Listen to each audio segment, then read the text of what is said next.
Hey guys, and welcome to my first video for the YouTube channel on Soundstall on our account.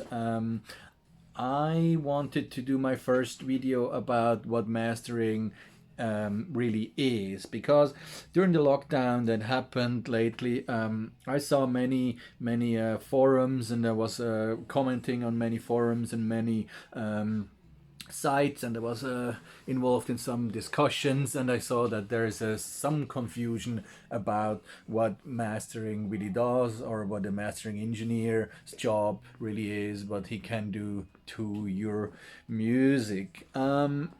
First of all, you may not know me. My name is Michael Frey. I'm a co-founder of the Soundstall Studios, which I founded with Pascal Ossio like 20 years ago. Yes, it's more than, it's like 24, just more than 20 years ago. And 15 years ago, I decided to go into the field of mastering, and since 10 years, I can say like I have really the enough knowledge and the expertise to call myself mastering engineer, and also the right equipment to judge music accordingly, which is very important, obviously, for a mastering engineer. Which leads me to the next thing, or the first topic I wanted to talk about. What does a mastering engineer do? I read many comments about like, oh, these days, if your mix is really good and good sounding, mastering engineers are obsolete. You don't need mastering at all anymore. Just send it to Lander and e-mastered. It will do the job, and all a mastering engineer does is he will put a limiter, he will make it loud only, and they're losing their jobs, and they will have to close down their studio soon anyway, and so on. And this is some stuff is true about it, and some other things are just completely wrong. Mastering is not about just making your music louder. It's not about just changing everything and like remix your song and make something great of a bad mix. Those are techniques that exist. We can do a lot, and we can do more than ever before, and I love that possibilities. But this is not um,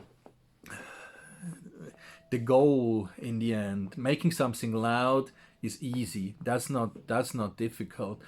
Putting a limiter or two and make them sound good, and make a mix louder, that is no problem. You can do that in Ozone these days. You can put in a preset, or you can send it to Lander or e-mastered. That's absolutely no problem.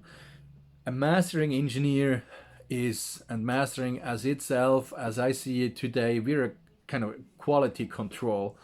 I'm the last guy in the chain that will go through your music, listen to it, and give it a go, and say, yes, here, this is perfect, and this needs a little tweaking maybe, and this you could change or not. And then maybe I will do it, or I will tell you, and we go back to the mixing stage. But this is the idea behind it. In the end, it's like really a quality control, a new pair of ears, high quality speakers, which really in a good well treated room, which will just like give you the truth about what your music sounds like. And this is the most important part. This is very important that we get this right. That I will give you a go. I will say like, yes, it sounds good, it sounds perfect, and this may be even your mix maybe is perfect. Maybe I will just give you a, hey, look, it was good. All I did was a small low cut, and push the level a little bit, and we give it a go, and it's good. But many artists need that quality control, this assurement that that it is that the sound is good, as it is, and it will translate to all the other systems. So while yes, you can achieve this with one song if you send it to Lander, and you will get a good result maybe. But where it comes to a really interesting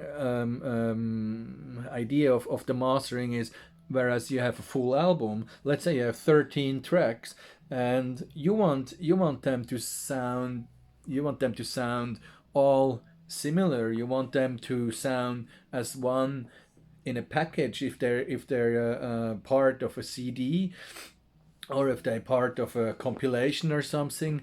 They should be in the same way of sounding. Of course, they are individual tracks and songs, but there should be a overall consistency of the sound, and this is what we assure as mastering guys, or mastering engineers. This is one of the most important things, and this you can't get from Lander or eMastered or any one of these. You can have a good result with one track, but send 13 tracks there and see what you get back. They will all sound different, because they will not, the algorithm cannot distinguish, or make the link between the tracks, the songs, and make them coherent, and make it sound as a whole thing.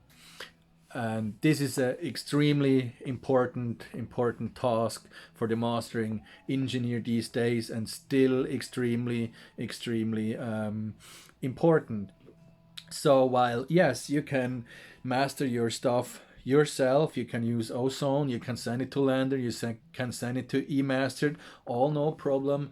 But just see as a last instance of quality control, and you want to be sure that it will translate, and we can give you this assurance, and we can assure you that it will work. So that was for today what I wanted to talk about with you.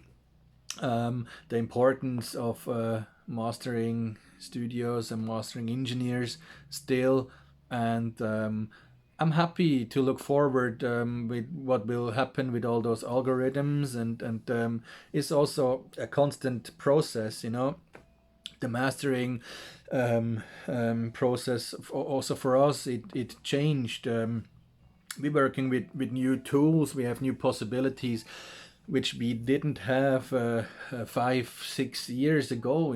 I can do stuff today. I can really like almost remix a song during the mastering stage, which is extremely interesting. I love to do that, and I love to do that to your song too. Maybe if you liked the video, leave me a like down there, leave me a follow, and maybe soon we will meet, and we'll work on your next project, or we will work on it together. So far, this was it from Soundstall Mastering for today. I'm Michael Frey, and I'm happy you've been listening to me.